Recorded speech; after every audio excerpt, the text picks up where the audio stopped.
Without further ado, welcome to the Fireside Chat with Luke Godwin and Stan Sumrall. Not on yet. There you are.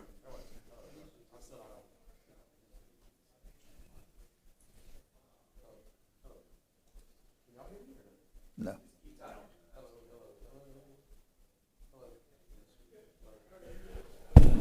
All right, now we got something. Nice. Live and coming to you from Saturday night. What is it?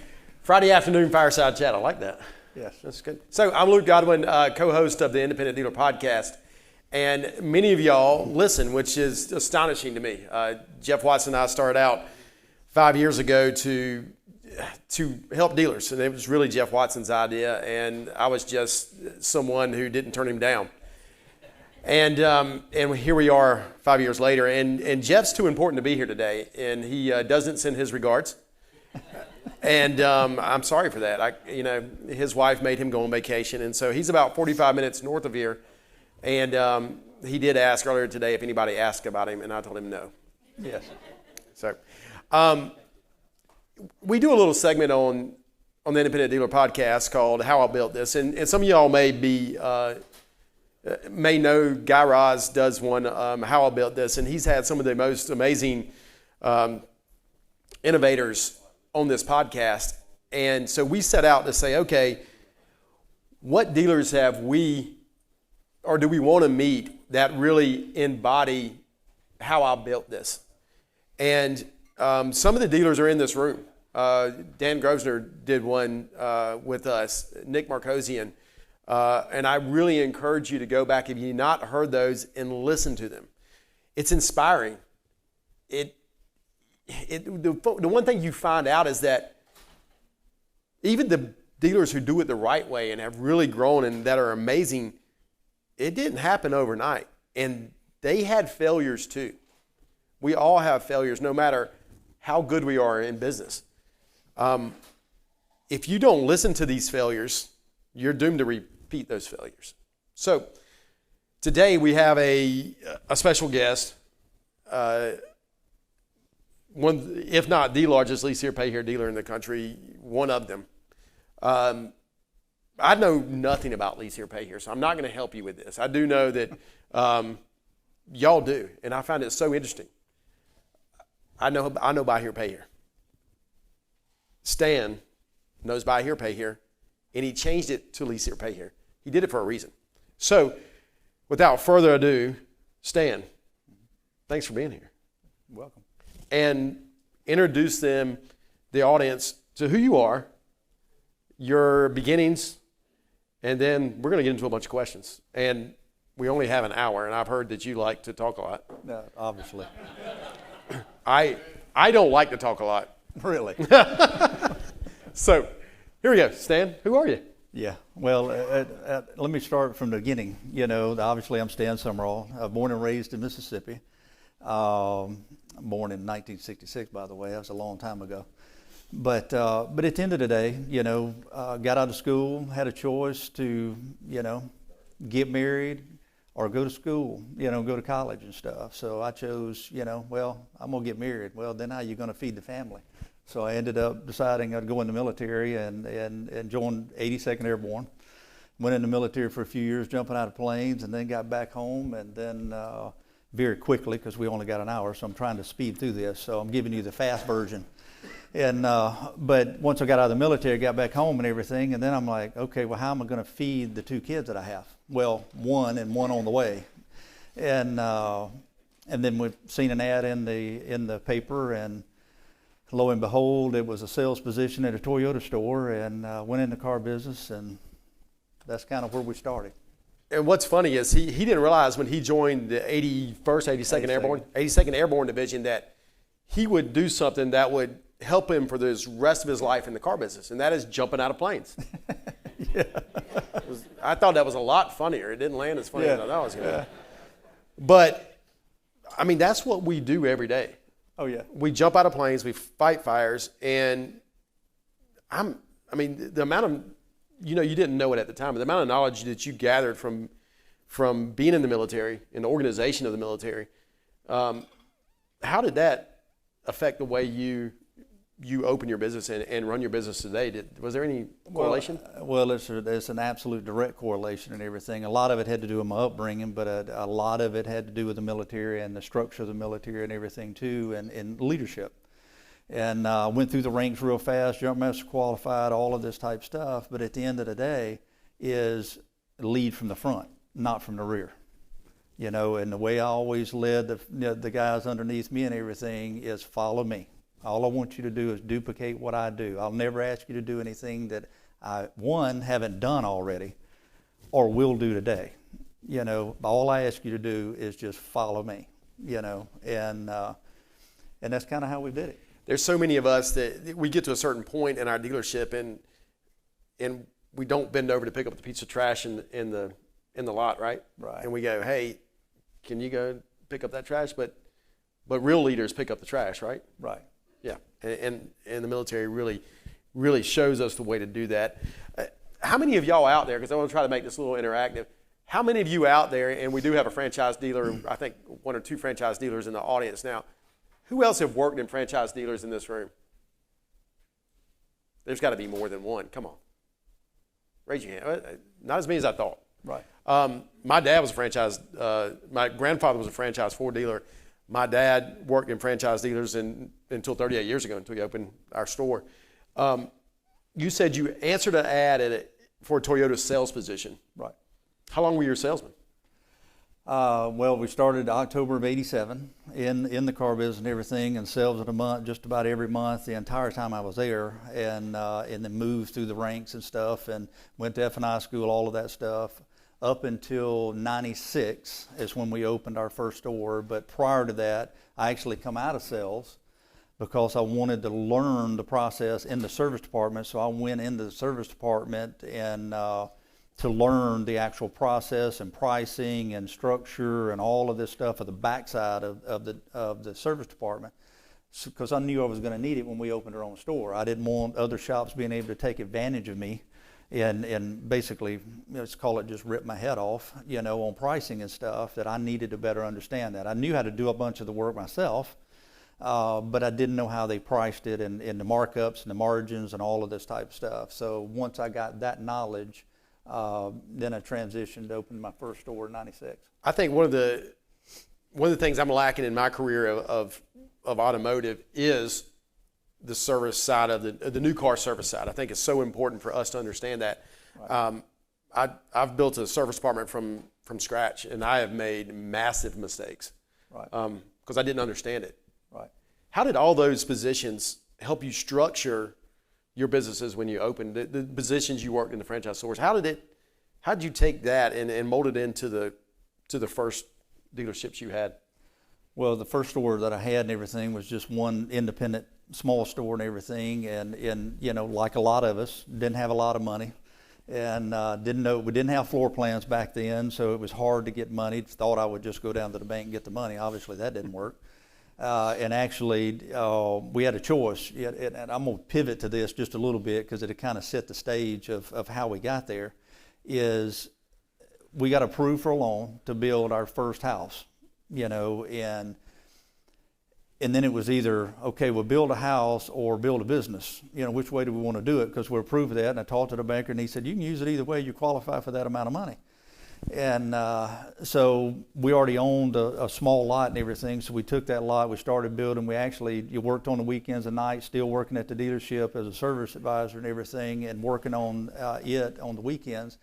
And we finished the building and everything else, and then we realized, oh heck, how are we going to get any cars? You know, we don't have a floor plan. You know, we got a building now, we got to pay a note on, and no house for my wife, so we're really in a bind now. At least I was, you know. And but at the end of the day is, you know, call my grandmother. You know, I'm like, you know, can I borrow any money? You know, we need to start the business and stuff. And she said, well, I got some CDs coming due and everything, or, you know, maturing and stuff. She said, I think it's around 15 grand and everything. You can have all of that, you know, and do what you can. So we took that 15 grand, realized real quick that didn't buy many. You know, it wouldn't buy anything today, but it bought a few back then and stuff. So as we were working through it and trying to start and everything, and then we went to the stores that I worked for and said, we need inventory. You're wholesaling all of this inventory, give me a first shot at it. So two of the owners at two of the stores and everything, they said, look, everything that we've got title delay on, we'll allow you to have. If the title comes in Monday or comes in Friday, you got to pay me by Friday. And then I'm talking to wholesalers and like, okay, well, if that title comes in and I can't sell it, will you buy it? Oh, yeah, that'll be okay. And so, I mean, we're in panic mode at this point. So we started getting their cars, and we started moving and growing and expanding and all of this kind of stuff. And that's, being creative when it comes to inventory sourcing. We talked about earlier. Getting cash, going to friends, going to family, all these things help you grow, and it's hard sometimes. Oh yeah. The one thing when we did a pre-interview and I was just listening, I was thinking, talk about the sacrifice it takes of you, your wife, your family, to put a house on hold, to take your personal wants and put them aside to start a business. Some people today don't understand that you have to do that. I mean, a lot of kids today don't understand that sometimes you have to not buy that Porsche and wait a little bit, right? How did you understand that? Because that is really advanced thinking. Well, it boils down to that nothing comes without sacrifice. Nothing.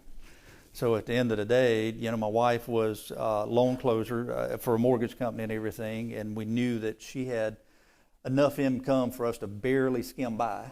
We had one vehicle is all we had, that we shared. And at the end of the day, we lived off of her income by herself. I didn't take any income out of the business for 2 years. And because we had to build cash. We had to keep every dime of it in. And I did the paint work, because we built a makeshift paint booth off the back of it. So I'd actually fix the body work and do the paint work on the weekends, pull the transmissions, and swap them. I do not know how to build a transmission, by the way, still to this day, but I can build a motor if I have to. But I choose not to get my hands dirty anymore. But at this point, but at the end of the day is we did all of that. And it was 7 days a week, nonstop, in and around church, because we didn't miss church. But outside of that, I mean, we lived and breathed and poured everything, into that business to build a livelihood for our family. And build a livelihood you did.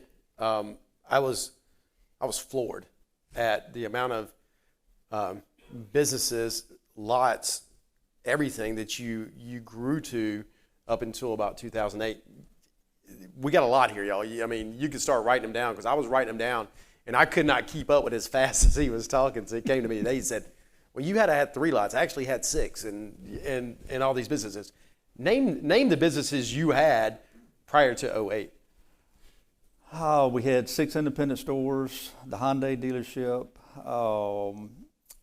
We had 9 a daily auto transport. We had 9 big rigs hauling cars all over the country. We had 2 truck accessory custom wheel stores, extreme conversion, everything. We had a farm center, and we had 2 paint shops. Y'all get all that? And from 1996 till we bought the Hyundai dealership in 2000, we had went with a $15,000 borrowed from my grandmother to 6 independent stores, the franchise store, 9 big rigs for our transport company hauling cars, 2 truck accessory custom wheel stores, and 2 paint shop and a farm center. That is, that's something else. I mean, I wouldn't advise any of you to try that, though. No, I promise you. No, that's you see a lot. The gray hair? I'm just telling you. He's actually like 30 years old. Yeah, I was 100 years ago. So, we went through these, and everybody in here understands 2008. I read something the other day. It said 2008, and while you're living through 2008, I didn't understand this. You did at some point, but apparently it's the largest financial turndown since the Great Depression. And I thought it was the greatest thing ever, because I could buy any car I wanted to. Buy here, pay here business was wonderful. Yeah. We were crushing it. But people in the retail business were not.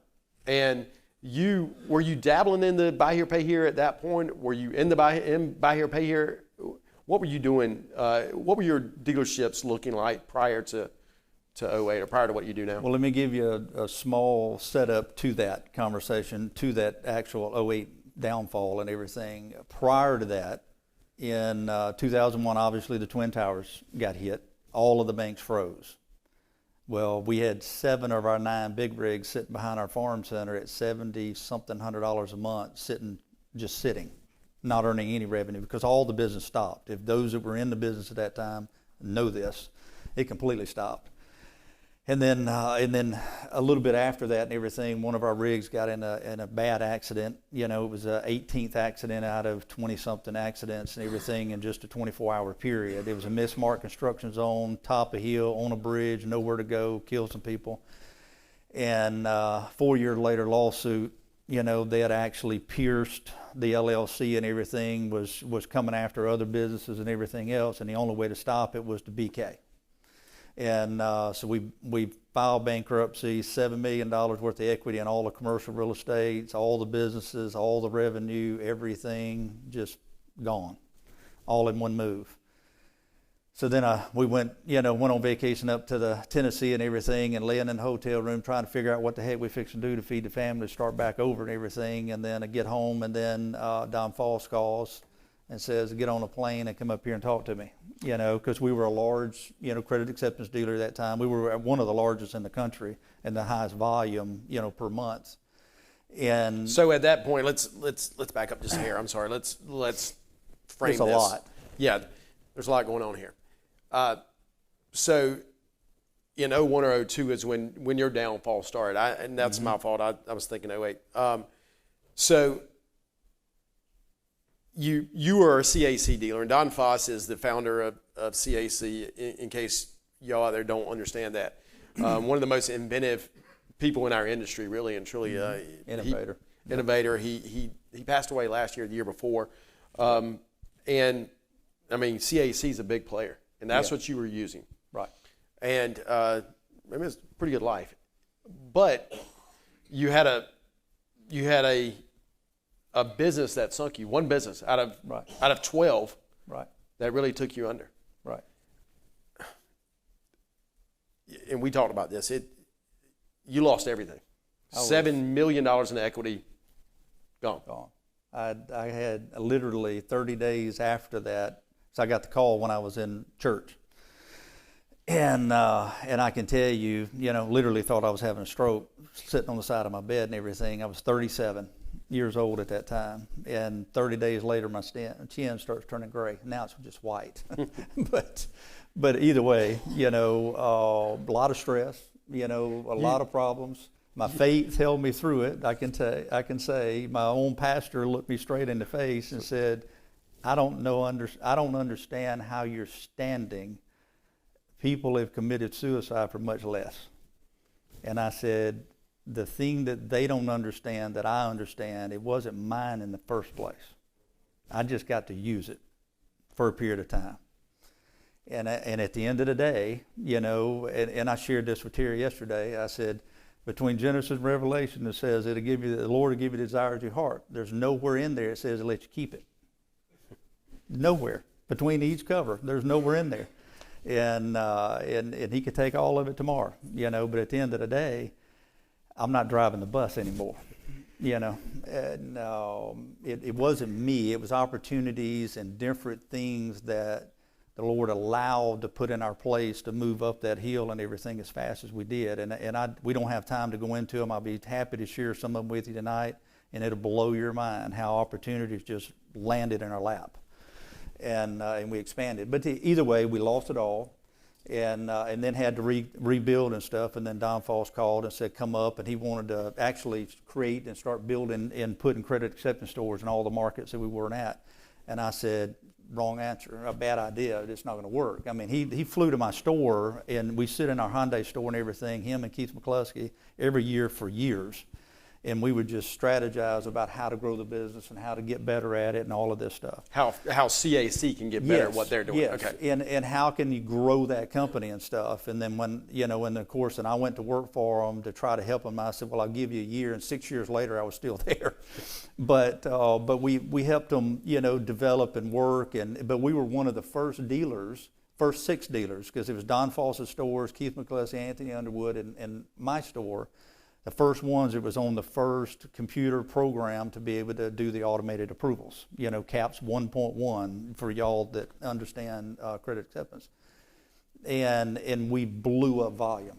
And that was after you got back in the business, or was that prior? Before we crashed. So before you crashed, right, you were one of 6 of the original CAC 1.0s. Right. We had it for 18 months before it was released to the rest of the dealers.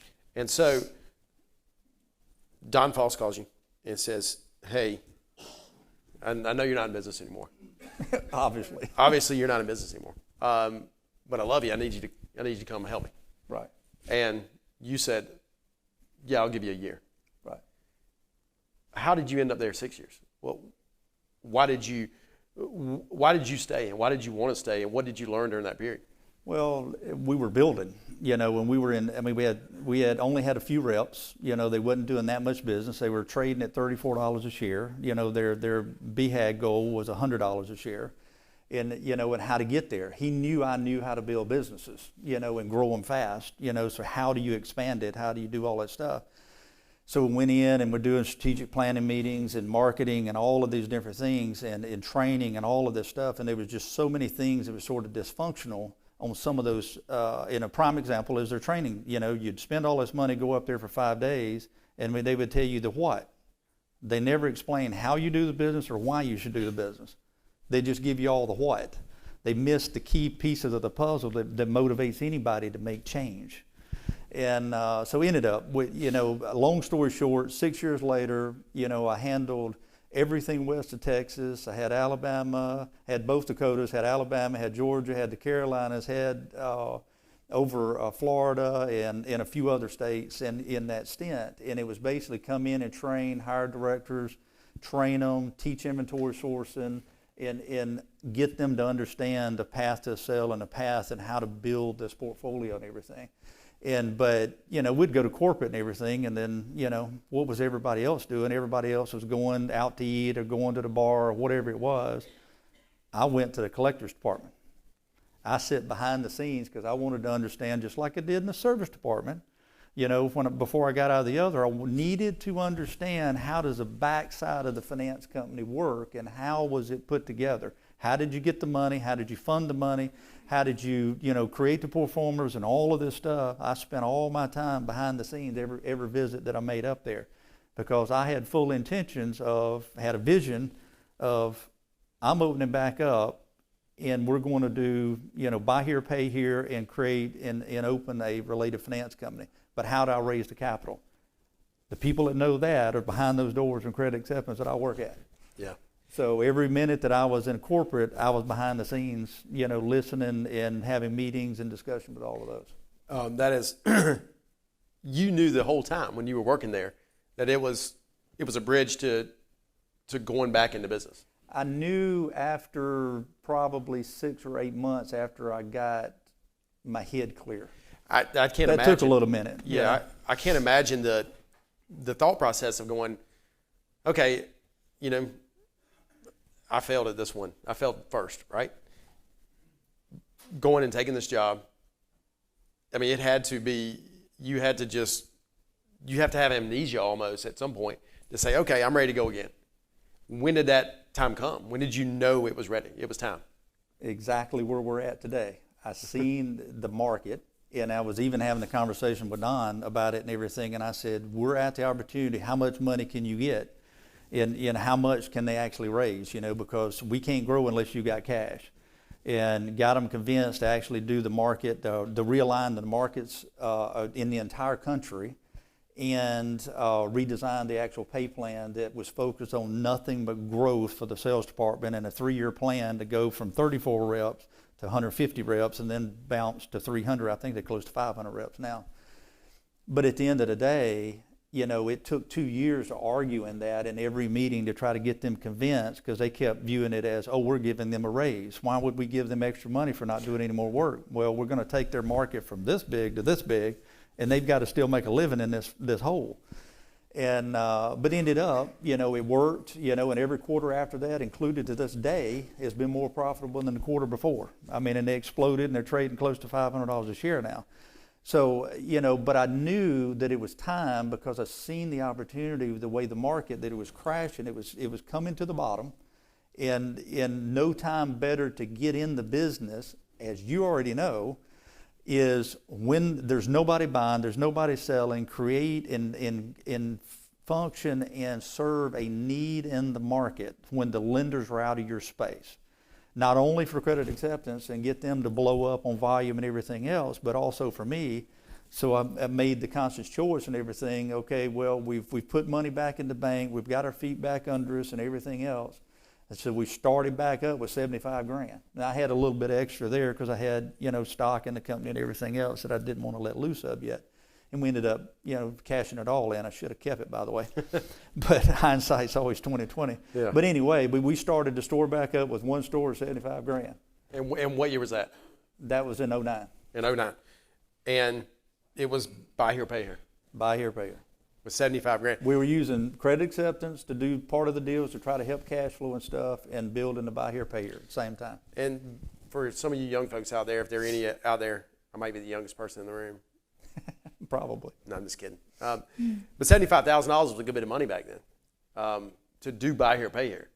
I'd probably equate it to maybe $200,000, $250,000 now maybe, but probably. Not enough to get crazy big, but enough to get going. Yeah. And so you were off to the races. Right. And you started growing businesses again. Right. And I think you said you got to about 22 million as a buy here, pay here store. How many stores did you had at that time? 3. Yep. And that was in what year? 2015 or? It took us probably 4 years, I'm guessing. As you get my age, you start forgetting timelines. How'd you raise more capital during that time? Oh, it wasn't easy, but I understood how to put that stuff together and actually go out and actually propose and gain investors and everything. So we started pitching it, and we finally started getting some smaller investors and everything else, and opened, Southeast Auto Finance, which is our related finance company. And then, we started growing even more and started, cranking that dial even a little bit harder and stuff, and then, got the bank lines after that. And, we got $5 million with First Tennessee was our first line. Because after we already had a bunch of buy here, pay here on the books that we were shifting over. And so we had enough equity and enough cash flow and everything to carry it. And then, it's all relationships. And, and relationships that we even had in people that we met while I was with Credit Acceptance, and teaching it all over the country and stuff. That's so funny you say that, because I'm looking at dealers out here in this room, and many of you use lease here, pay here capital, and that's why you're here. You're helping to develop that relationship. Yep. And you're getting to talk to Terry, the owner, you're getting to talk to Tim, the CEO, and all the staff. You're able to make those relationships. Right. They're supremely valuable. Oh yeah. That's super interesting. So we're about to hit the pinnacle of buy here, pay here. Mm-hmm. You got about 22 million. Right. And you decided that you're going to switch to lease here, pay here. Right. Why? Well, we had been looking. I'm going to try to bring this as quick as I can. And you can take your time, because we're lease here, pay here. We're here now, so. Oh yeah, I sped us through. Yeah, now we can sit we're back in the and relax. key part, and what y'all really want to know is how do we get to where we're at in this piece of the puzzle. But at the end of the day, how do we create a relationship? How do we meet them? In God honest truth, this is fixing to blow your mind. Is my daughter, my youngest daughter and everything, my caboose that's way behind my other 2 children. I've got 9 grandkids now. But we had a caboose in the middle of all of this. And but at the end of the day, she's deathly allergic. She got shellfish allergy. Every time we crossed the Florida border, we would end up in an emergency room. Oh my! I mean, every trip. And she always wanted to go to Disney. And so that being said, she's going on a youth trip with the church. Well, guess where it's at? In Florida. We were already going to Tennessee, to the Smokies, and she was going to the youth trip. And I said, and we're actually left. I mean, we're going to the mountains and everything, and we just felt uneasy about it. It's like, we're not letting her go to Florida and us not be close enough to get to her. Not going to happen. Get choked up a little bit. But that being said, we go to Florida. And I said, well, they're having a convention down there, let's register and all this stuff. We'll just go to the convention. We'll stay north of Orlando to where we're close enough to her at night and everything. And we'll go to the convention, and try to create some other relationships. And I think that was the national convention in 2018. Yes. At the only time they've had it there in Orlando. Yes, yeah. Okay. in Orlando. And so we had some relationships already there and everything, and we started looking, for other opportunities and all this stuff. And not to tell you all the people we met, but the one we did meet and the one that we were chasing, because we needed to better understand, because we knew the tax structures and all the stuff and all the benefits of doing lease and controlling our destiny and controlling our asset, we needed, because we didn't want to go down through another downturn and not have control of our business. We met Terry and Tim, and we sit and talk, and we started making that transition, to where we get the money. Well, it was them. And understanding how to do it, and it took us probably a year and a half, because we had to get operating systems, we had to change processes, we had to do everything from scratch to try to understand and learn how do you structure these deals and how do you do all of that stuff. And then we kicked it off, and everything's in the rearview mirror at that point. That's just super amazing, that just serendipitous that you were going to Tennessee, but you turned around and you go down there because you want to be near your daughter, and you make this relationship. Yep. So God did that, by the way. I didn't. Let's so make sure everybody knows that. For sure. I get worried. Somebody said earlier today about we know how, maybe it was Tim, we know how hard it is to switch DMSs.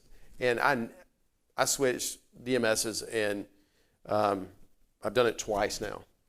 And one of them was just the same company just going to their new platform. Right. I never want to do that again, ever. Oh, it's a nightmare. It's a nightmare. You went a little further past that. You switched a whole train of thought. I know nothing about lease here, pay here, so I wouldn't even want to begin to learn how to structure a lease here, pay here. We took an exit. You went. Was it hard? Oh, it was probably the most difficult thing you've ever seen, because we had to not only change DMSs, change the structure, change the advertising, change the sales pay plan, change the manager's pay plan, change the culture in the store of how to structure and how to do. And we started one store, our main store, the one I was sitting on and everything. So we slowly started moving. We didn't bring our second store on until a year later, because we wanted to make sure that we had our hands wrapped around it tight enough, and the one I sit on and to where I could touch it every day, before we allowed it. So the rest of them stayed doing with our related finance company, and they were flipping over to lease. But we also had to get them to understand it and teach them the benefits to where they understood what and how much greater of an opportunity it was for the consumer versus what we were traditional business we were doing. And then once they finally, as I like to say, drank the Kool-Aid, and even our main store, it was probably a year and a half later, and I can remember it like it was yesterday. I'll come through and everything, and Gigi manages my main store and everything, and she says, "You got a few minutes before you head out to the auction and everything?" And I said, "Yes." She said, "Did you realize?" And I'm like, "Yeah, I've been telling you that for the last year and a half." I'm pretty sure I did. And then she just keeps going through one statement after the other. "Did you know? Did you know? Did you know? Why wouldn't they do this?" And I'm like, "No kidding." And we went from 30-something contracts in a month, and we consistently she did 123 last month on a third of an acre. Wow.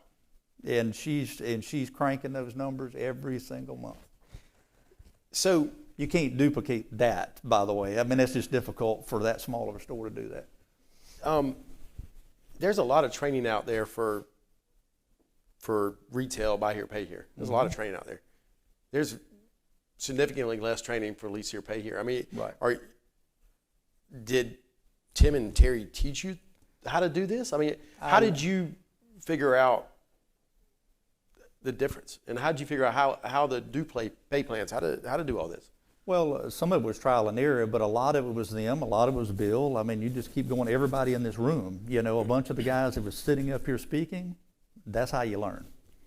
You listen to the guys that's been there and already trailed that, you know, blazed that trail and everything, and utilize. Not every model, not everything that these guys have been talking about will fit your individual store. You have to decide who you want to be and how do you get there. And then everybody here, every single person here, including the dealers that are sitting in this room, will do whatever it takes to help you. You just got to have a vision and a goal and lay it out. That's so interesting that and I don't want to lose this train of thought. Is Nick still in here? That joker. I can't see. I got the light in mine. But he said something in the breakout session, and he said, I had to decide the dealer I wanted to be. Right. And talk about that. How do you decide the dealer you want to be? Because maybe I don't even know the dealer I want to be yet, and I've been doing this a long time. Right. Where's that come from? I think it's what market do you want to serve? You know, and we made a conscious decision is we wanted to be that person that changed the way. That's why we call New Way, because we're doing things a new way. Because we wanted to change the way the business is done in the individual market. We didn't want to take advantage of the underserved in our markets. We wanted to be able to give them a hand up. And you can't do that doing traditional buy here, pay here business. It's a vicious cycle. You know, there's no warranty. They're buying them as is, and oh yeah, you know, it broke down and everything, but they'll be back next tax season. They'll buy another one from us. You know, we didn't want to be that person. You know, we wanted to be able to give them and change their lives, which we want all of them, because a bunch of them are just habitual credit problems that they just don't choose to ever pay anybody. And but at the end of the day, there are that portion of the market and everything that truly is looking for an opportunity to stand up, and we're the ones that can do it. We're the ones that can change their life and elevate them to that next level where they can go to the credit union. Yeah. And we made that conscious decision. That's what we wanted to do. We wanted to serve that particular piece of the market. We knew it was a hole and a need, and we knew it was a need customer and a need purchase. You know, and I've always said it and everything. I've had managers, even one a few months ago was arguing in our Alabama store and everything. It's like, well, you know, we've got a lot of customers want to come in and they credit union customers. We ought to do this. We ought to do this. I said, ain't happening. And he said, well, we can make all this extra money. I said, let the other dealer have it. I don't want their money. And I said, we're not changing what we're focused on. I said, we can't be all things to all people. You can't be a master of all things. Figure out who you want to be to the market and just be the best at it. It's that simple. I love that. My wife, if y'all listen to podcasts, she tells me, she's my brain, really. She tells me what to do a lot. And so, but she told me this. Yeah. A couple years ago. I decided I wanted to sell jacked up trucks because I thought that was going to be awesome. It's really awesome to build jacked up trucks. Right. And selling them's a little difficult, especially when you're primarily buy here, pay here. Right. So I end up selling jacked up trucks, buy here, pay here wise, because I couldn't get rid of them, right? So I had to figure out a way to get rid of them. But she goes, well, you're trying to be too much. You're trying to be retail. You're trying to be buy here, pay here. And I'm not saying you can't do it, but when you decide exactly what you want to do, it helps everybody. It helps you. It helps your employees because they know what you are too. Right. You and I talked about a month ago, and at that point, you had $77 million in receivables, and you currently have 9 stores. And you told me last night, you said, hey, I'm gonna give you an updated number tomorrow.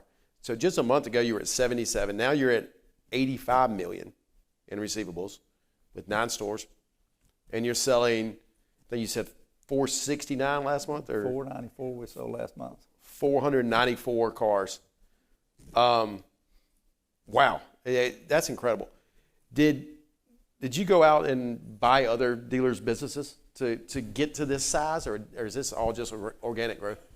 Well, two things. One, we did buy stores out in Tampa, and to be able to make up some of that business that we had lost, that we had sort of drained down because the cars were too high. We wasn't willing to pay that extra money for all these cars because the risk was on me, not on the consumer.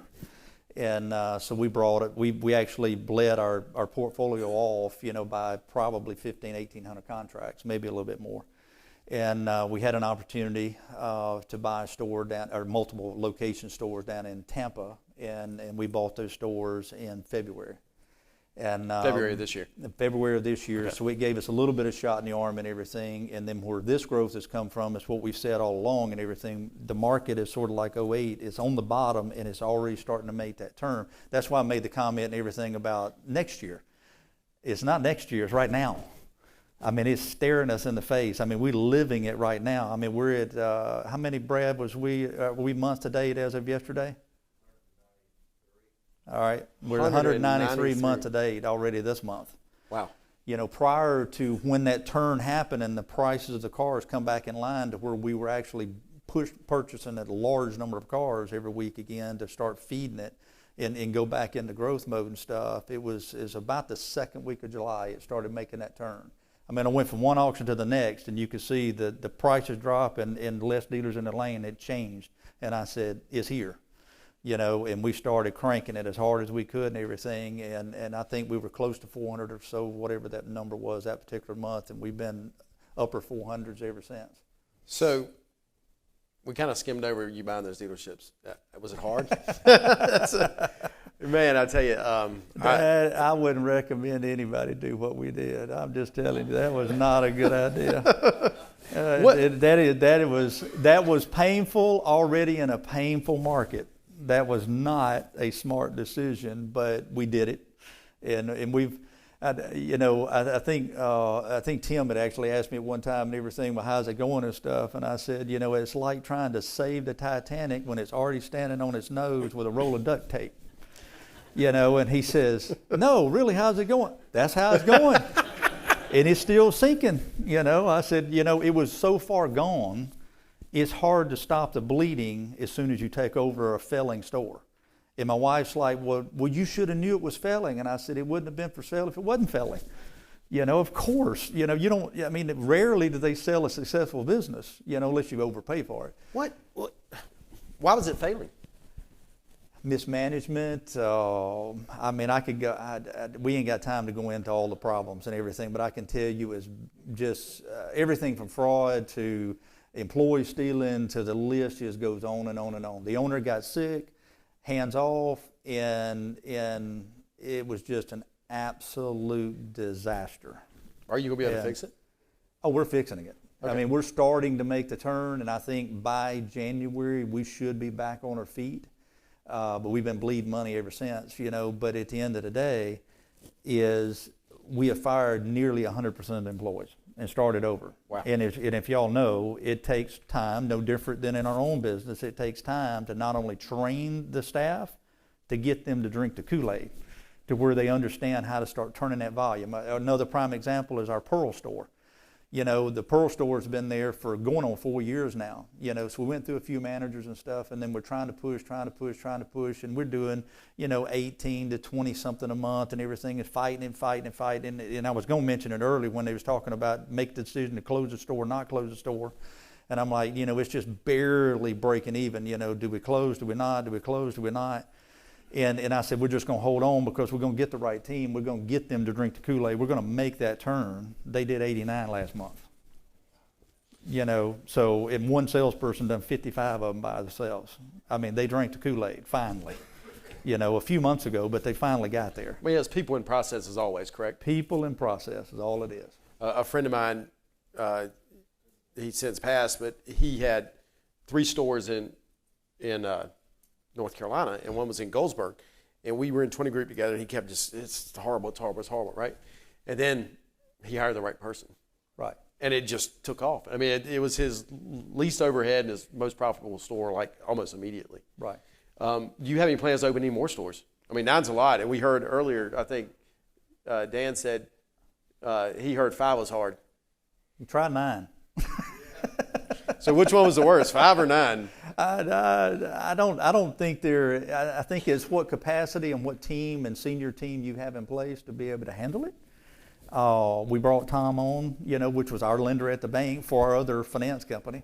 And he was VP of the bank and everything. And we finally got Tom on board with us. My sons come on board with us and stuff. And in getting some of the senior team prior to us doing some of the stuff that we knew was coming, because it was setting the stage. But our next growth, not only in the stores and getting them up and doing what they're doing, and our goal is, or my goal is to get those 9 stores on the ground well enough to outside of tax season, they're maintaining an average of over 500 a month.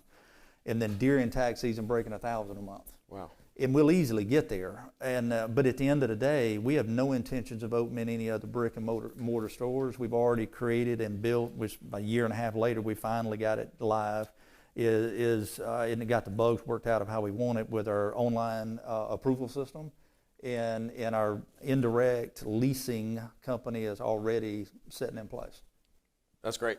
So we're gonna, because twofold. One, we know we're going to be able to gain a lot of momentum and everything with all the lenders and all the competitors and everything pulling our space. But what does those dealers in markets that I don't have a store in need? They need a lender. Mm-hmm. So we're going to go in and do what I do best and train them and teach them how to buy inventory and how to structure and how to do these deals. And then we're taking the lease. They get the down payment. We're getting the contract. That's a easier way to grow. I'll let you know in about a year. I don't know yet, but I feel yes, we should be able to scale it tremendously faster, especially with the need of lending in the dealers for the dealers to stay in business in those smaller towns. We heard earlier from Nick during our breakouts about his recon facility he just brought online. You're having to buy a lot of cars, and you're having a lot of cars ready. What does your current setup look like, and what does your future setup look like? We've got Recon Center, one standalone with 8 bays and everything, and then we've got 2 stores that have 6 bays already in our facilities and everything, so we're doing Recon in-house. But we sub out to an enormous amount of different shops and body shops and all of this stuff. We figured out pretty quick trying to hold it all in-house was impossible. All we were doing is getting further and further and further and further behind.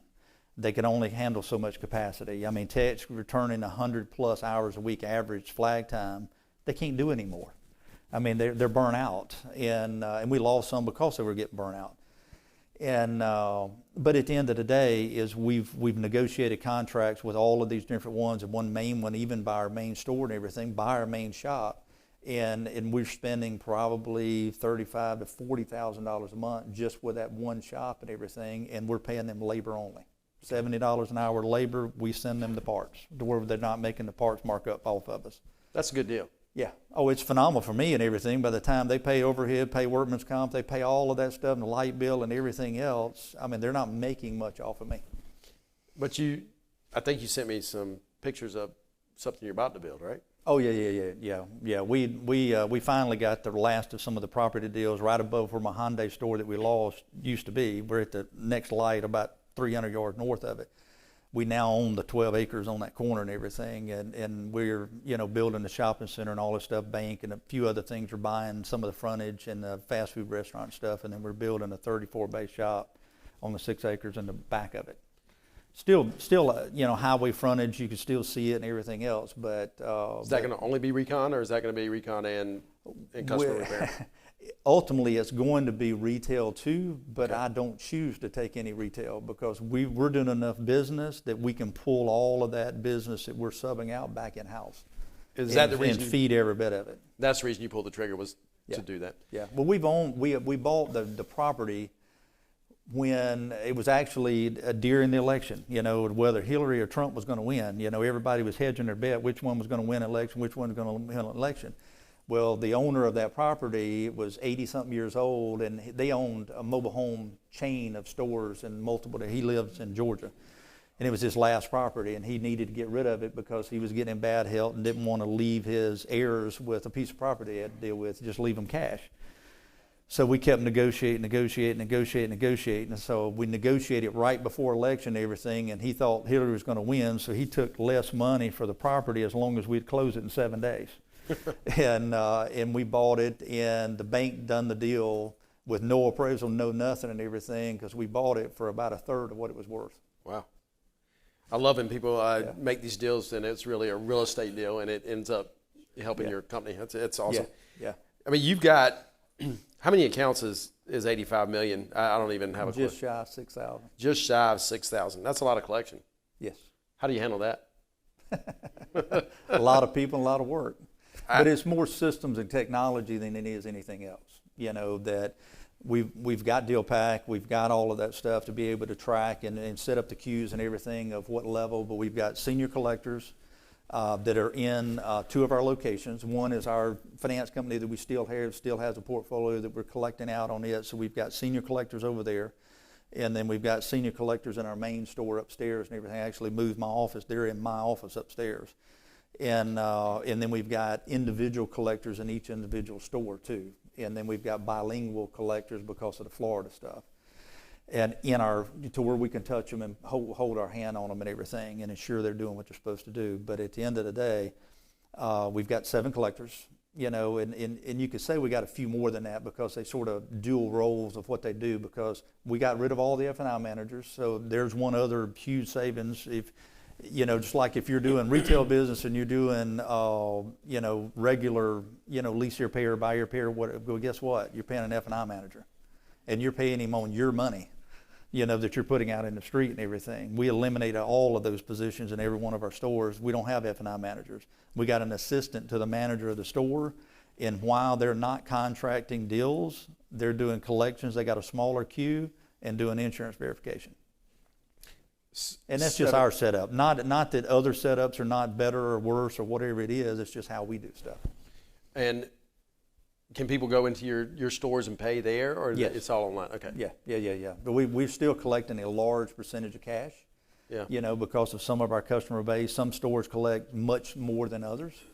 But we still collect a lot of stuff in cash, but now that technology's catching up with Venmo and all of this other stuff, and as we get all of these technologies online with some of our platforms, as Don was talking earlier and stuff, that they've already there, and with all the Pay Near Me and all of this other stuff that they've got, the technology and the younger generation, Jesus, I think everything's Venmo here lately. Yeah.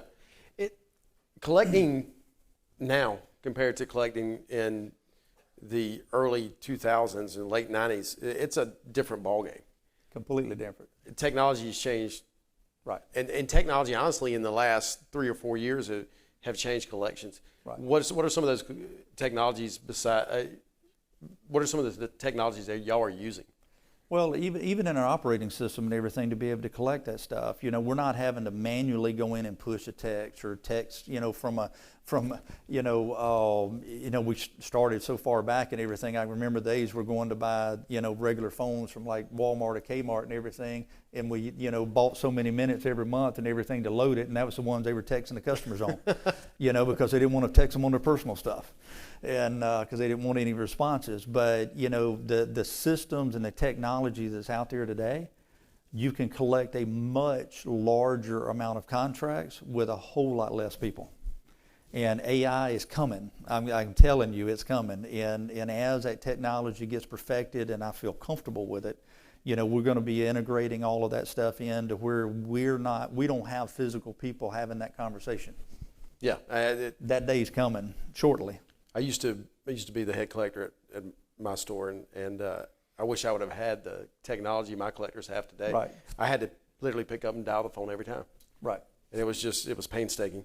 Yeah. You were talking earlier, and we're not going to go deep in this because I think you already did. And we're talking about buying.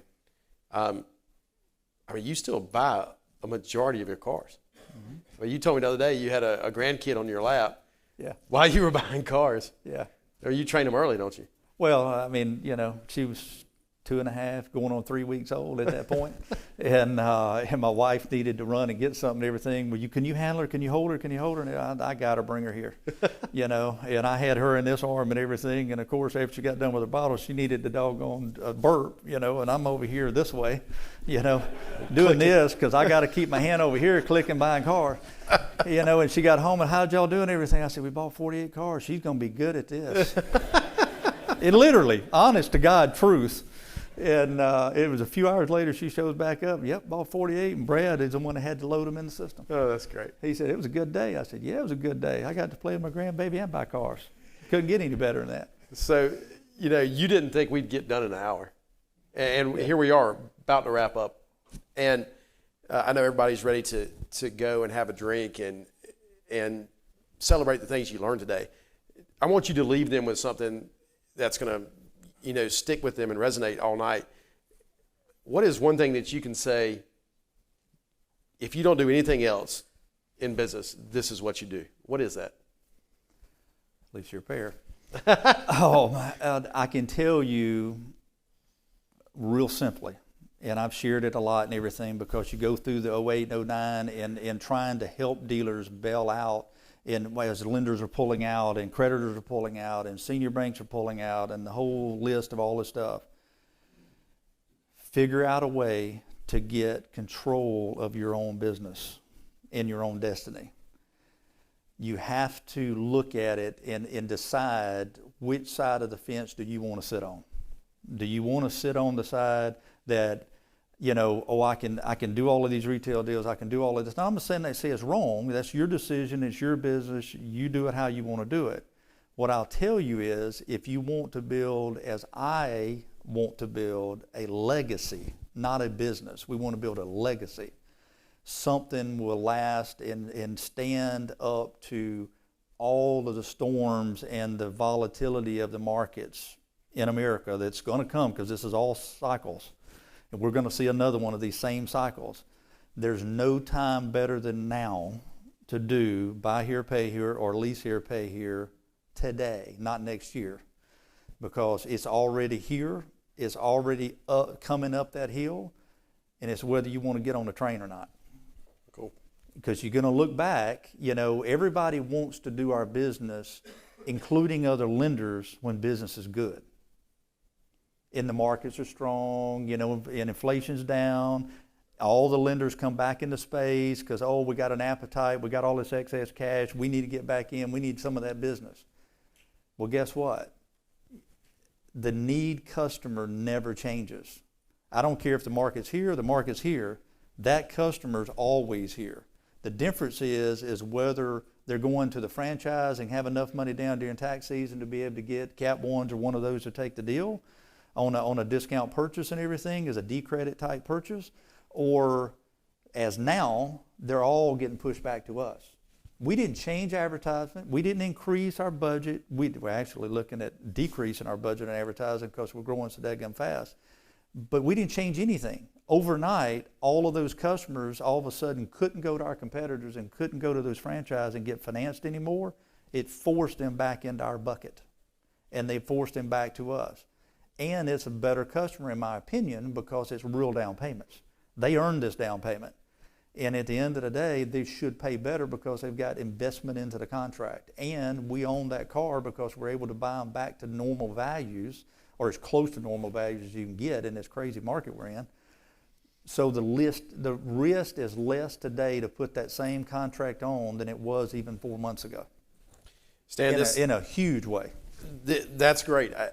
The one thing is control your destiny, do lease here, pay here. Is that right, Tim?